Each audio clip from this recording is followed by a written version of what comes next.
guys. So for this vlog, I am having a pina colada that I just made with Casamigos.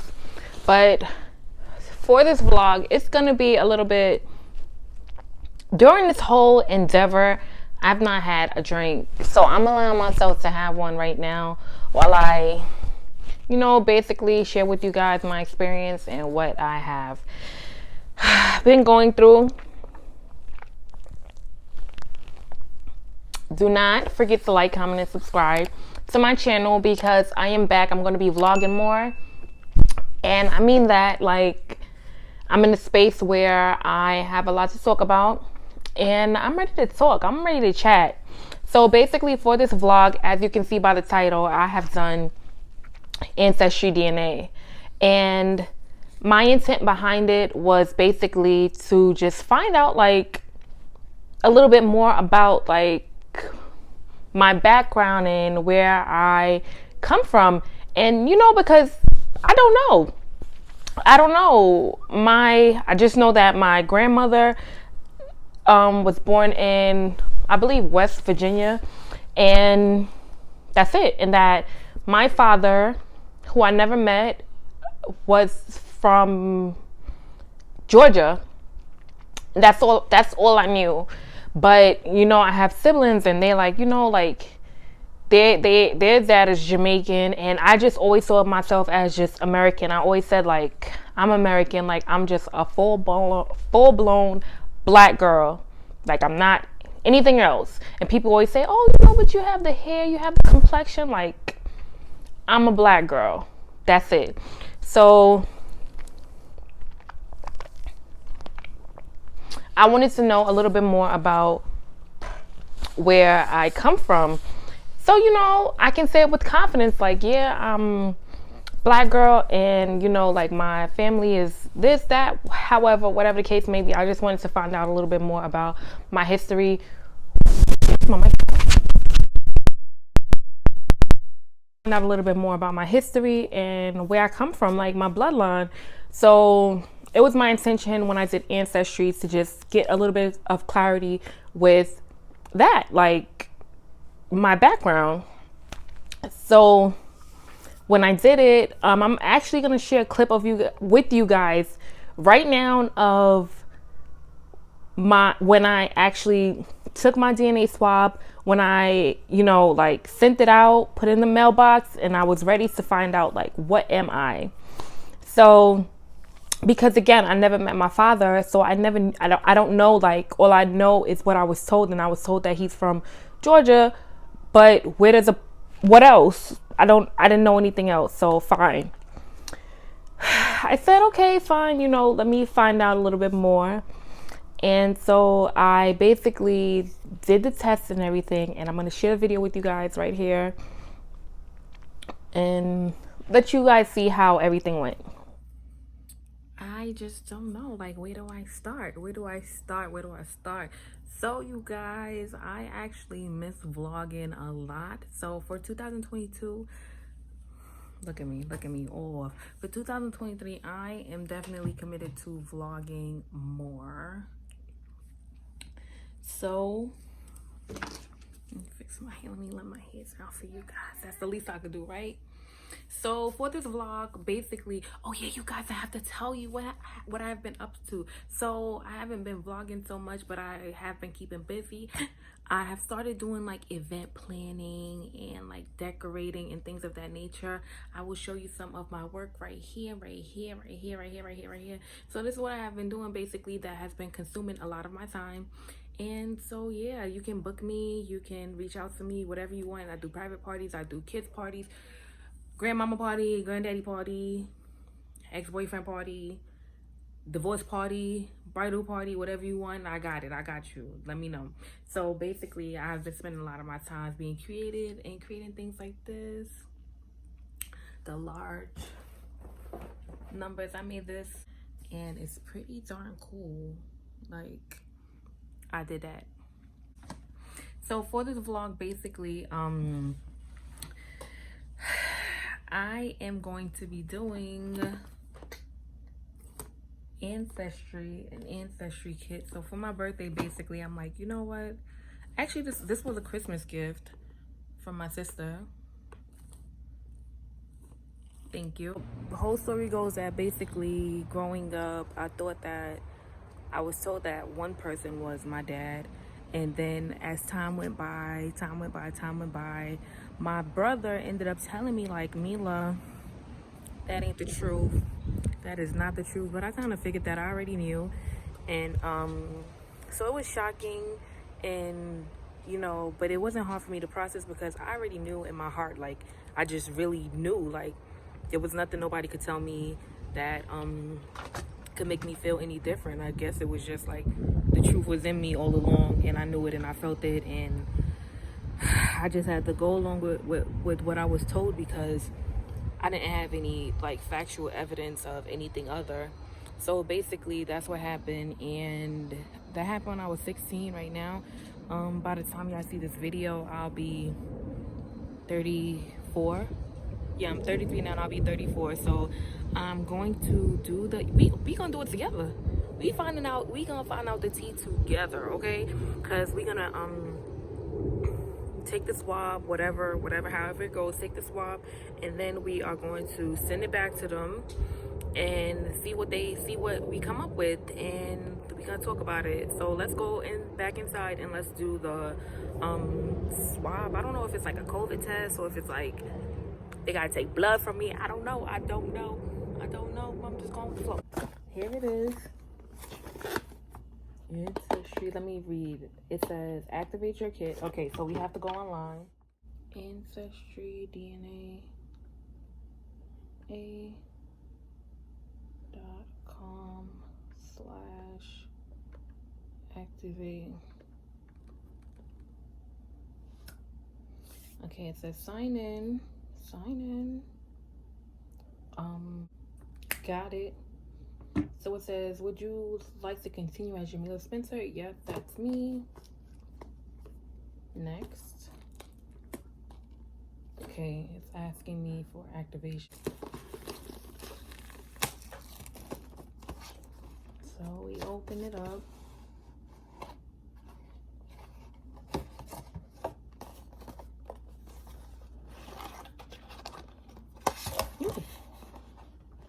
And this is it.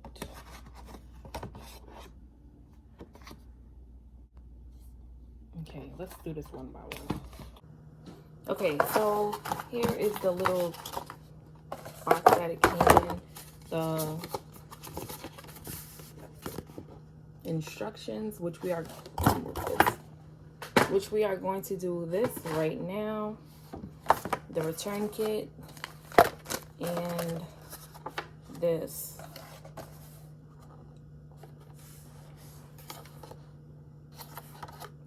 Okay, I guess this is the tube we mail it back in. Okay, so we open this. Okay. So it says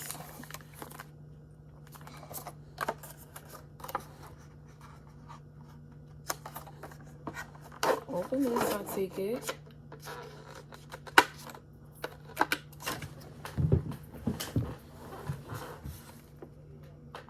Okay, now this is different. It says fill the tube with saliva to the back of the heavy line. Oh my God, that's a lot of spit.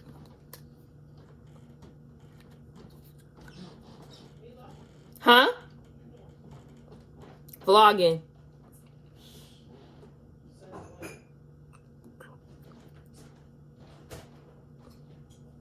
Oh, I thought it was all the way down there. It's not. It's just a little bit right here.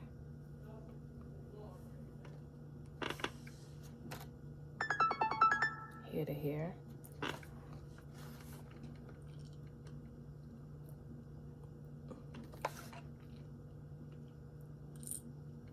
It says fill the tube with saliva to the black wavy line.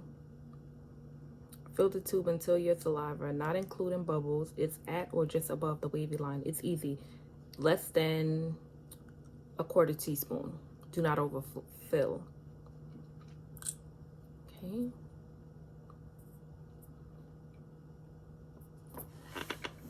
My mouth is dry, but I don't want to drink no water and then they just get in water back. Okay, I think I'm there. Now take this off, I think. So I think I have to do this.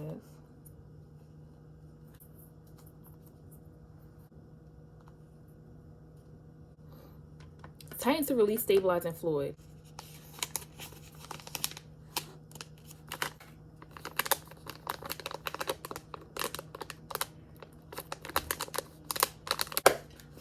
See you in 8 weeks.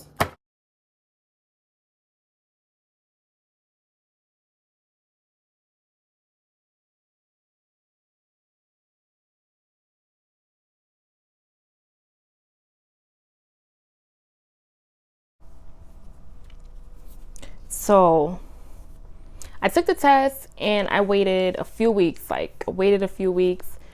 probably months, probably 2 months, if I'm not mistaken. I think I waited like 2 months for the test to come back. So the test came back. They would send you updates like, okay, we got your DNA.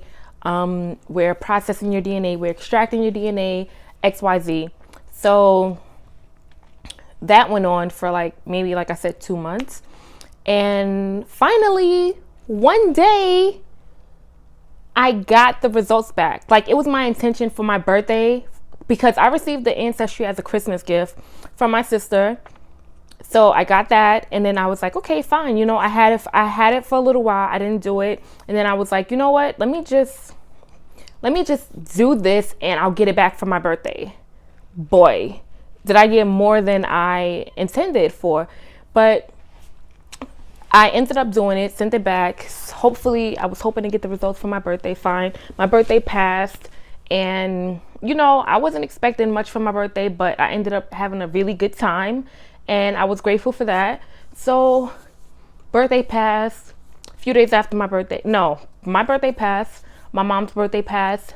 Then a few days after my mom's birthday, I ended up getting back the results. I got a text message that said your results are in, and I was like, oh my God, the results are here, but I was out working, and I said, you know what, I'm just gonna wait until I get home, and once I get home, I'll check it. And I called my sister. I'm like, my results are in, because she did it as well. So I was like, my results are in, but I'm gonna wait. She's like, check it. I'm like, no, I'm gonna wait until I get home, because I'm already in the process of vlogging, so I want to vlog it. Once I open it, and I want it to be genuine. I want it to be, authentic. I want it to be a part of the process, because whatever. So fast forward, anytime someone sends you a message on Ancestry, you get a notification. So I ended up getting a notification that someone sent me a message. Same, right after I got my results. So I'm like, let me check this out. Let me check it out. So I ended up checking it out, and it was just some random person, oh, you're a part of the family, and we want to invite you to the family reunion, blah, blah, blah, random. So I said, okay, fine, disregard. But then something else caught my eye, and I was no longer interested in my background and where I come from as far as ethnicity. I saw that it said parent 1 and parent 2. So I was a little bit taken back, because like I said, I never met my father, and my intention with doing Ancestry was to get background on just probably where he's from, where his family is from. That's it. So, although through the years I have searched for him and come up unsuccessful, because I never met the man. So I ended up, at that point, I was like, I can't wait until I get home. I want to see, I want to see if, how could you find, how could this be that all of this time I've been searching for this person, and it's right in front of my face. Everything that I needed was right inside of me this whole time. Everything I needed. And so I proceeded to look, and I'm like, okay, fine, looking through it. And I saw two people that said, like, because the way it goes is like, close family member, or it'll suggest like first or second cousin, like based on the DNA matches, shows you how close of and kin that person is to you. So I ended up looking. So I saw two people that were like first cousins to me. And I was like on parent one side, and parent one is the dad. So I was like I was really speechless. I'm like, what, like, Mila, is it something that you want? Is it something that you don't want? Like, what are you going to do next? And I'm so excited. I'm like, oh my God, like, could this really be for me? Like, God, like, God always gives me what I ask for. Like, am I really that favored by God that you would like really put this in my hands, like so suddenly, so randomly? Like, God, like, this is too good to be true for me. So I went through all of those emotions, and I said, you know what? Fine. I messaged a first cousin, because it was only maybe 2 or 3. So I messaged the first one, and he replied, and I'm going to put his message right here. He said, I didn't grow up with my birth family, so I'm not sure, who you might be looking for. I'm sorry, I can't help you more. I said, okay, fine. No worries. And then I messaged another first cousin, and it took a while for her to respond, but fine. I just went on with my day. I got another message from the first cousin that I messaged, and he was like, I spoke with someone that I connected with through Ancestry from my parents' side, from my biological family, and this might be the person you're looking for. He sends me an article, a memorial article from a funeral home, and it was the person that they had the name match, but the last name was like a bit different. So I'm like, this is my first, this person is really close to me, and they're putting this information in front of me, and it seems like it matches.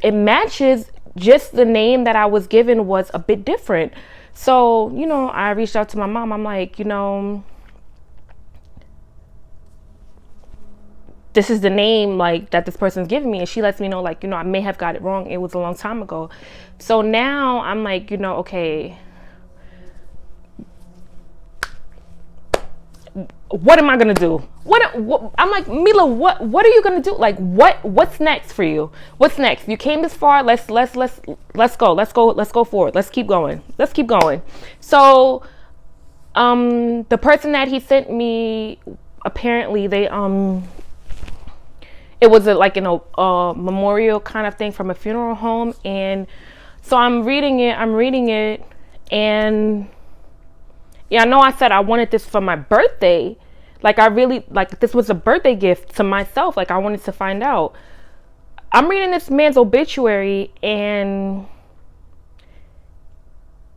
his burial date was on my birthday, February 7th, 2015. And when I saw that, I'm like, God, I felt like God took me high to take me low. That's how I felt. I was like, God, you really took me high to take me low. At this point, I'm emotional, because I know, that's how my life works. That's how my life works with God. He would definitely give me everything I want. Anything I ask God for. Anybody knows I'm a favor. God favors me. I know that. But this time, I had some questions. I had some questions for God. God, why would you do this to me? You know how bad I wanted this. You know how bad I wanted this. I wanted, in my mind, you can see from the vlog that prior to me finding out this information, and I'm vlogging, and I'm like, okay, like, you know, like I'm excited, and I was like looking forward to vlogging, and like whatever information I found out, I was like, you know what, we're going to the end with it, we're vlogging. If, you know, in the back of my mind, I'm like, if I find my dad from this, like, I'm gonna vlog, you know, like my trip to go see him and everything like that. Wherever he was, I was willing to go see him. So when I saw the obituary, I was like God, like, and I don't even question God that much, like, but God, like, I thought I was your favorite. Like, that's what went through my mind. I'm like, I thought I was your favorite. Like, I thought you had my back, and I really don't feel supported right now. Like, I feel like all the way abandoned. I feel all the way naked. I feel like, God, like you're neglecting me. That's how I felt. And I felt like, what's up, God? Like, tell me, what is it? Like, show me the lesson, the blessing in the lesson. Like, show me, please, God, because I don't know how to deal with this information that's in front of me. I don't.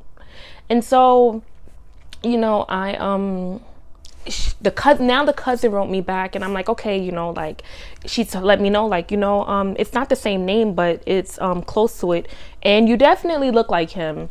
So I sent her, I sent her a picture, the one picture that I had of my dad, and she said, that's him. She confirmed that it was him. And so now I'm really like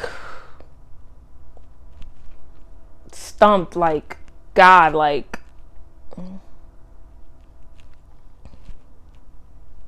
I need answers, like. And like I said, I mean, I have like a great relationship with God, but this time I just felt like I needed answers. Like, how could you? That's how I felt. Like, how could you, God? Like, I felt like everything that I felt like was good that God had given me was because this moment was going to come, and I was going to have to look at my life and take this. So I'm like, okay, you know, she confirmed, and she said, you know, well, he passed away some years ago. I'm sorry, but I can put you in contact with his daughters. So I was put in contact with his daughters, and the first daughter I spoke to, she was like, you know, she told the cousin that asked me, am I from up north? So I said, yeah, I'm from New York. And she was like, okay. So the daughter wanted to speak to me. So I spoke to her. We spoke, and it was like, she was like, yeah, he told me. So my biggest question in my life was like, does he know about me? Like, does this man know? Like, I know the story that I was told was like, you know, here and there and everywhere, and everything that took place in my mom's life, but that's her story to tell. But this is my story to tell. So the story that I was told was like all over the place. So eventually, oh my God. So let's go all the way back. We gotta go back. I was told that someone else was my dad growing up.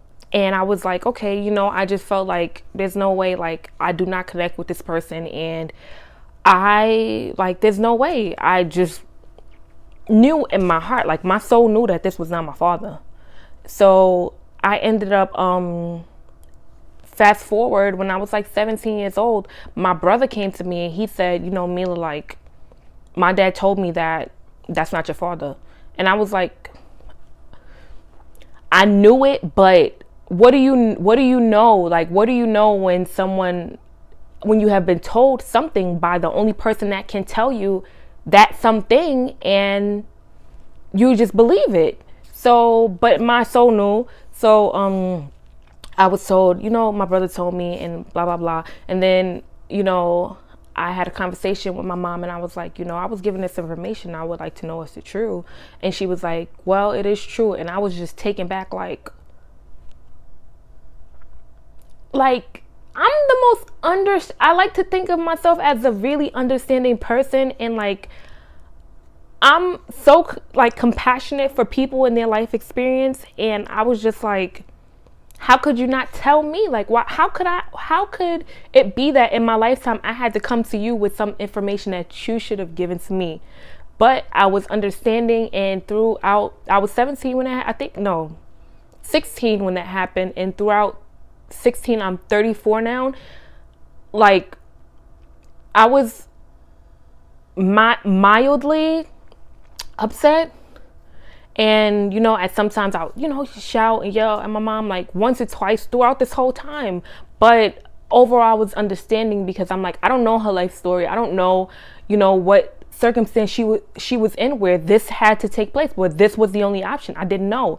So I just found it in my heart to be like, Mila, put yourself in her shoes, and you don't know. So try to be understanding. And I really was understanding. So fast forward to now where, I spoke to the sister, and I asked her, I'm like, does he know? She's like, yeah, he knows. But I spoke to other people that were there, and they said no, he didn't know. If he knew, he would have been there. So fast forward to now, I'm talking to his daughter, and his daughter was like, yeah, you from up north, right? I'm like, yeah. She's like, he told me about you. And I'm like, told you about me? She's like, yeah, he told me that, you know, there was a woman and she got pregnant and she just went back up north. And I was like, so my mind goes now with the information that I have. How do you let someone that's pregnant with your child just leave? But at the same time, how are you pregnant with someone's child and you just leave and there's no contact?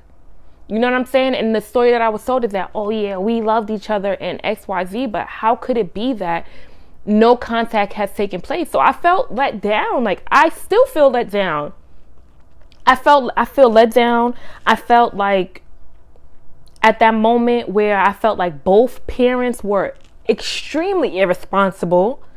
I felt like, who do I trust? I felt naked. Once again, I felt really naked in this world. And I felt like, you know, like I can't go to my mom with my feelings because you're part of the reason that I feel this way. So what do? I do what I know to do, and I completely shut down.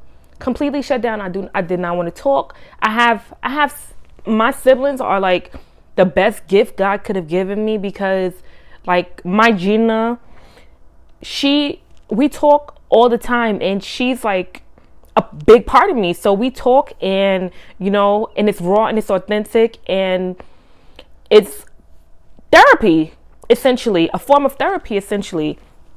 Because I said, you know what, I'm just gonna, like, I'm big on like shutting down.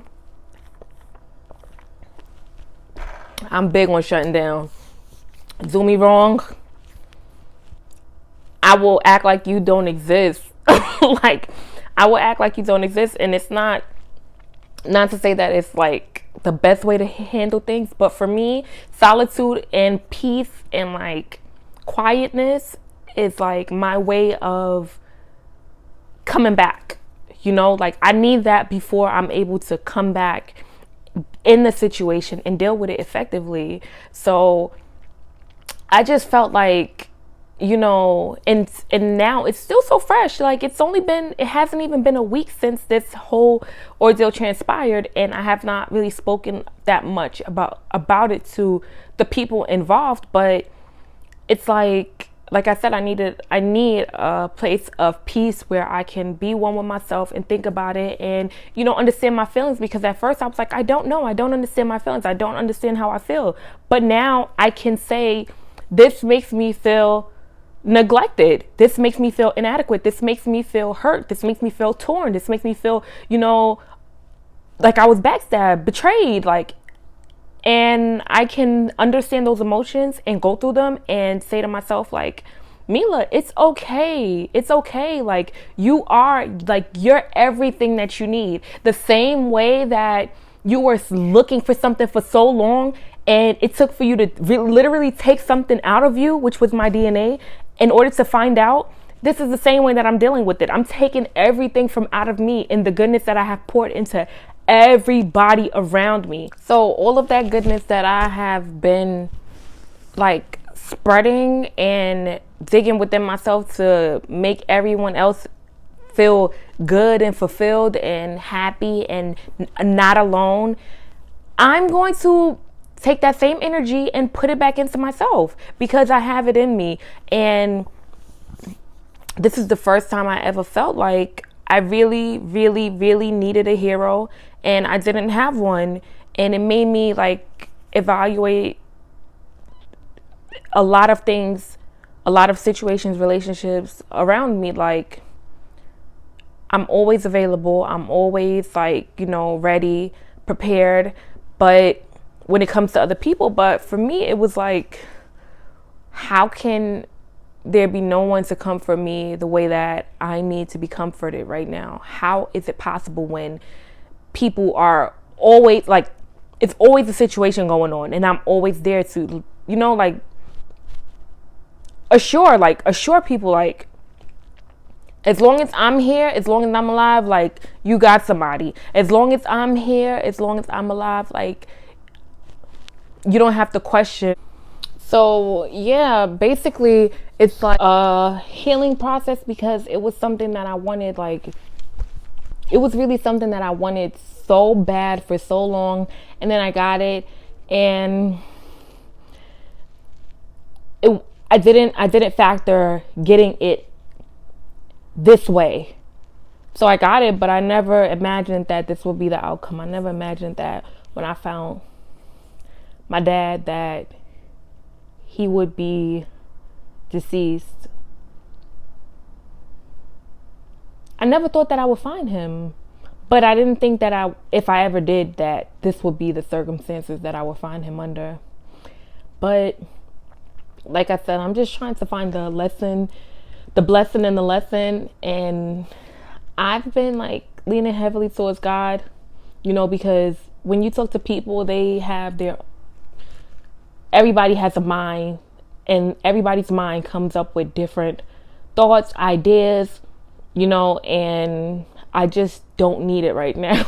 I just don't need it right now. And I just want God to guide me. That's all I need, is for God to guide me.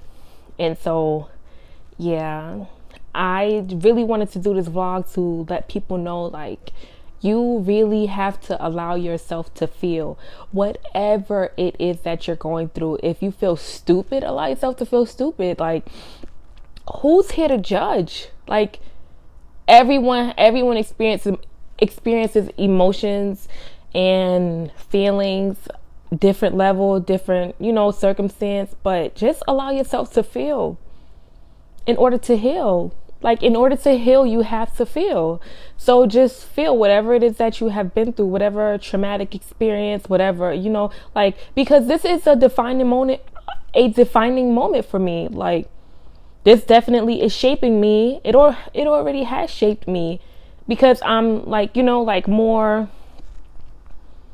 stoic, I would say. Like, I'm more like serious. I'm not, I'm a little bit like, I got a little bit cold from it. I'm not gonna lie. Like, this warm heart, it's a little cold. I'm not gonna lie for now, but I do not want it to like, like define me. This one circumstance to define me, but it is a defining moment for me, and I just want everyone to know, like, you have to feel in order to heal. Like, do not hold things in, because that's what I do. I try that, and over time it just be, tears shed and questions. But I'm more like even verbally speaking to myself, like, Mila, like, how you feeling today? Like, what are your thoughts? Like, and I go through it with myself, and eventually I'll see a therapist. But for now, I feel like I have to deal with myself first before I put myself on someone else. So yeah, that's my story, and it's still unfolding because I like completely shut down, and I have not spoken to his side of the family since I shut down. But I'm coming around, and eventually I'll go there and I'll see them, and I'll see what life looks like in that. But yeah, that's my story. And just please, please, please, please, like, take it easy on everyone. Like, just let's take it easy on each other. Like, you don't know what another person is going through. You don't know. And I'm like the strong friend. And I told my sister, like, I have to be the strong friend for myself. Like, how? Like, how? But I've been doing it by the grace of God. And like I said, like, although like I'm going back and forth and having this battle with God, like, how could you, like, you know, I think I'm past that now, but that's a part of feeling. Like, I had to allow myself to go through that in order to feel, like, in order to understand, like, the blessings that God has placed on my life, because I have a very blessed life. Like, I can't deny that. And just because this happened doesn't mean, who am I to say, like, oh, you know, how could you, God, how could you do this to me? What makes me so worthy that I'm exempt from pain, that I'm exempt from hurt? That's a part of feeling and understanding and going through it, to understand that, like, you're not exempt, Mila. And I had to tell myself that I'm always like, you know, I'm God's favor, like, God favors me. And, you know, like, I have this great relationship with God, but you're not exempt. Like, so yeah, that concludes this vlog, and we'll see. I'll update you guys soon and let you know. But this is basically my experience with Ancestry and how I went to search for, like, my heritage and my bloodline and found my dad. Do not forget to like, comment, and subscribe to my vlog, because I will be back with so much more. And yeah, period.